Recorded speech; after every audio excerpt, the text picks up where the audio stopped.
पाकिस्तान के आतंकी संगठन लश्कर-ए-तैयबा के आतंकी और सरगना हाफिज सईद के बहनोई अब्दुल रहमान मक्की को यूएन ने ग्लोबल आतंकी घोषित कर दिया है। अब मक्की का नाम भी सुरक्षा परिषद ने ग्लोबल टेररिस्ट की लिस्ट में डाल दिया है। अब्दुल रहमान मक्की पाकिस्तान की जमीन से जम्मू कश्मीर में आतंकी साजिश रचने, दहशतगर्दी के लिए ट्रेनिंग, फंडिंग और रिक्रूटमेंट करता रहा है।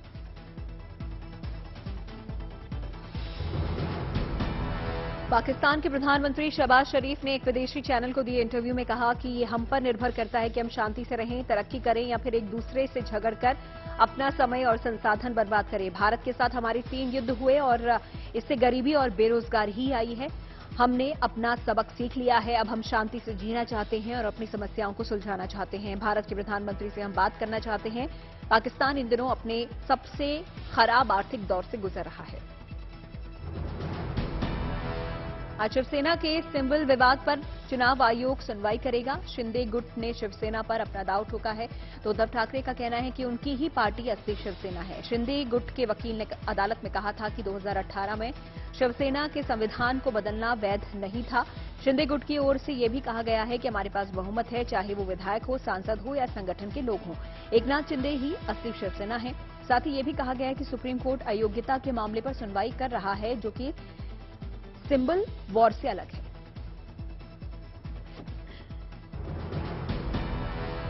प्रधानमंत्री मोदी आज बीजेपी के नेशनल एग्जीक्यूटिव मीट को संबोधित करने वाले हैं। उम्मीद है कि बीजेपी की इस मीट में आज अध्यक्ष के तौर पर नड्डा के कार्यकाल को विस्तार मिल जाएगा।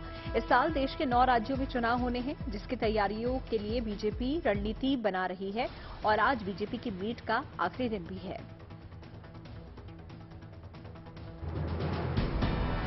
जम्मू कश्मीर के बडगाम में सुरक्षा बलों और आतंकियों के बीच मुठभेड़ खत्म हो गई है। बडगाम के जिला न्यायालय के नजदीक हुई मुठभेड़ में दोनों आतंकी मारे गए। सुरक्षा बलों को बडगाम में 2 से 3 आतंकियों के छिपे होने की खबर मिली थी, जिसके बाद सुरक्षा बलों ने घेरेबंदी कर तलाशी अभियान शुरू कर दिया।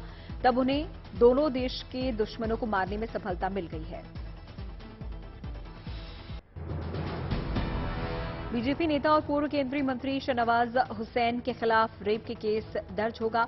सुप्रीम कोर्ट ने शाहनवाज हुसैन की उस याचिका को खारिज कर दिया जिसमें उन्होंने दिल्ली हाईकोर्ट के उन पर केस दर्ज के आदेश को चुनौती दी थी। दरअसल 2018 में दिल्ली की एक महिला ने बीजेपी नेता शाहनवाज हुसैन के खिलाफ रेप का आरोप लगाते हुए एफआईआर दर्ज कराने के लिए निचली अदालत का रुख किया था। शाहनवाज हुसैन ने इन आरोपों को खारिज कर दिया था, लेकिन मजिस्ट्रेट कोर्ट ने शाहनवाज हुसैन के खिलाफ एफआईआर दर्ज कराने के आदेश दिए थे। इसी दौरान बीजेपी नेता ने सेशंस कोर्ट में चुनौती दी, लेकिन उनकी याचिका खारिज हो गई।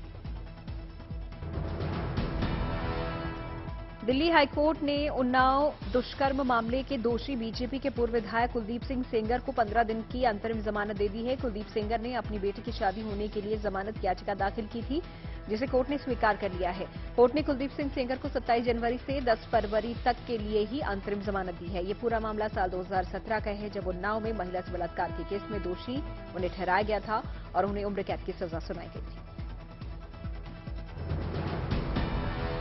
तेलंगाना के मुख्यमंत्री केसी राव अपनी पार्टी का नाम बदलने के बाद 18 जनवरी को खम्मम में रैली कर अपनी राजनीतिक ताकत दिखाने जा रहे हैं। केसीआर की इस रैली में समाजवादी पार्टी के अध्यक्ष अखिलेश यादव, अरविंद केजरीवाल, भगवंत मान और पी विजयन भी शामिल हो सकते हैं। तेलंगाना के मुख्यमंत्री के चंद्रशेखर राव 2024 के आम चुनाव से पहले विपक्ष को एक मंच पर लाने की कोशिश में जुटे हुए हैं और माना जा रहा है कि तेलंगाना के मुख्यमंत्री केसीआर इस रैली में अपनी पार्टी भारत राष्ट्र समिति के राष्ट्रीय एजेंडे का ऐलान कर सकते हैं। कोरोना काल में ली जा रही स्कूल फीस को लेकर दायर तमाम याचिकाओं पर इलाहाबाद हाईकोर्ट ने बड़ा फैसला दिया है। हाईकोर्ट ने ये आदेश दिया है कि साल 2020 से 21 में राज्य के सभी स्कूलों में ली गई फीस पर 15% माफ किया जाएगा। अदालत में याचिकाकर्ता अभिभावकों की ओर से पक्ष रखते हुए जोर दिया गया था कि प्राइवेट स्कूलों में साल 2020 से 21 में ऑनलाइन ट्यूशन को छोड़कर कोई भी सेवा नहीं दी गई है और इस तरह प्राइवेट स्कूलों का ट्यूशन फीस से भी रुपया ज्यादा लेना मुनाफाखोरी और शिक्षा के व्यवसायीकरण के अलावा कुछ नहीं है। रामचरितमानस को लेकर बिहार में सियासी संग्राम जारी है। शिक्षा मंत्री प्रोफेसर चंद्रशेखर के विवादित बयान के बाद महागठबंधन में दो फाड़ नजर आ रही हैं। एक तरफ आरजेडी के नेता इसका समर्थन कर रहे हैं, दूसरी तरफ जेडीयू ने इस बयान के खिलाफ मोर्चा खोल दिया है। जेडीयू प्रवक्ता अभिषेक झा ने कहा है कि रामचरितमानस पर बयान को लेकर शिक्षा मंत्री को सार्वजनिक माफी मांगनी चाहिए, जिसके जवाब में आरजेडी प्रवक्ता मृत्युंजय तिवारी ने कहा कि जो लोग कल ये लोग कहां थे, वो अब हमें क्या ज्ञान देंगे? शिक्षा मंत्री चंद्रशेखर के बयान पर घमासान के बीच डिप्टी सीएम तेजस्वी यादव ने पार्टी नेताओं से बेवजह के बयान न देने की अपील की है। टाटा ग्रुप अपने जहाजों के बेड़े में इजाफा करने जा रहा है। इसके लिए वो नए विमानों की खरीद का सौदा करने में जुटा है। हालांकि इस पूरे मामले पर अभी तक टाटा ग्रुप की तरफ से कोई बयान सामने नहीं आया, लेकिन खबर है कि टाटा ग्रुप 500 नए विमान खरीदने की तैयारी में है, जिसमें वो 400 नैरो बॉडी और 100 अलग तरह के विमान शामिल हैं, जिसमें बोइंग 787, 777X, मालवाहक 777 और A350 एयरबस शामिल हैं। यूनाइटेड एयरलाइंस ने कुछ दिन पहले ही 200 बड़े और छोटे विमान खरीदने का ऑर्डर दिया है। पिछले साल चीन ने भी विमान के लिए ब्लॉक ऑर्डर दिया था और एविएशन इंडस्ट्री में अभी कई और बड़ी एयरलाइंस के सौदे की भी उम्मीद है।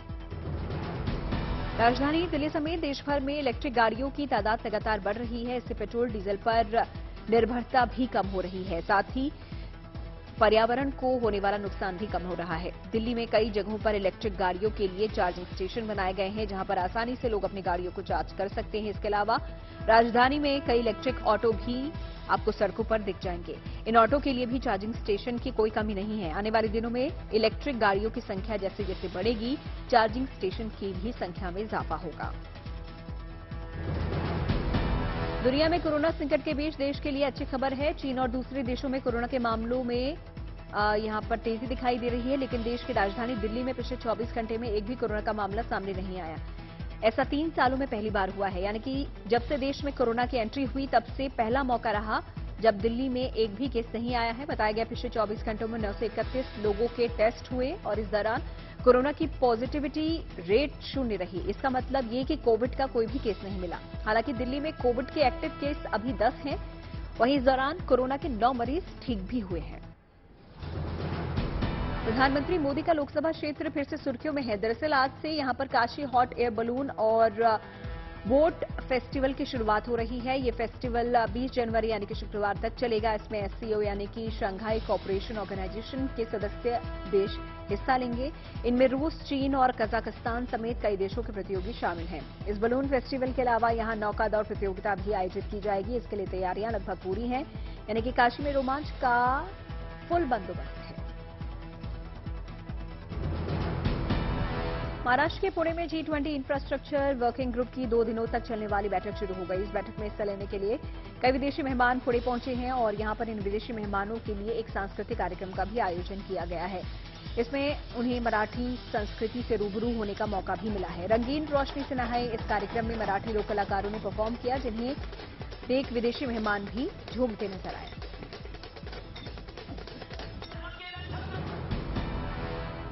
आज से दिल्ली में इंडिया ओपन बैडमिंटन टूर्नामेंट की शुरुआत हो रही है। इससे पहले भारतीय बैडमिंटन एसोसिएशन ने एक खास कार्यक्रम का आयोजन किया। इसमें पीवी सिंधु भी शामिल हुई।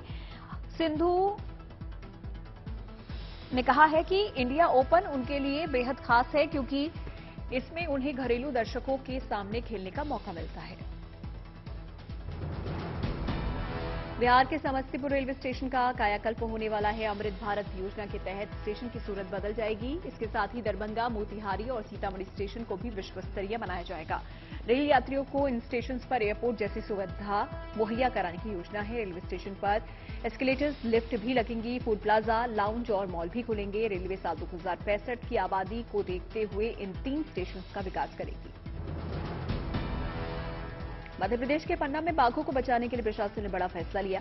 पन्ना की कलेक्टर ने टाइगर रिजर्व के आसपास के खेतों में करंट वाले तार या फिर फंदा लगाने पर रोक लगा दी है। पशुओं एवं वन्य प्राणियों की सुरक्षा को ध्यान में रखते हुए जंगल से सटे हुए इलाके में धारा 144 लागू कर दी गई है और कहा गया है कि उल्लंघन करने पर धारा 188 के तहत कार्रवाई की जाएगी।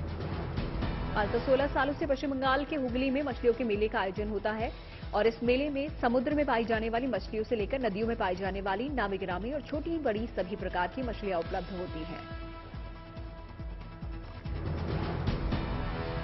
दिल्ली के लाल किले में नए फॉर्मेट का लाइट एंड शो आज से आम जनता के लिए खोला जा रहा है। 5 साल बाद फिर से लाइट एंड शो की शुरुआत की गई है।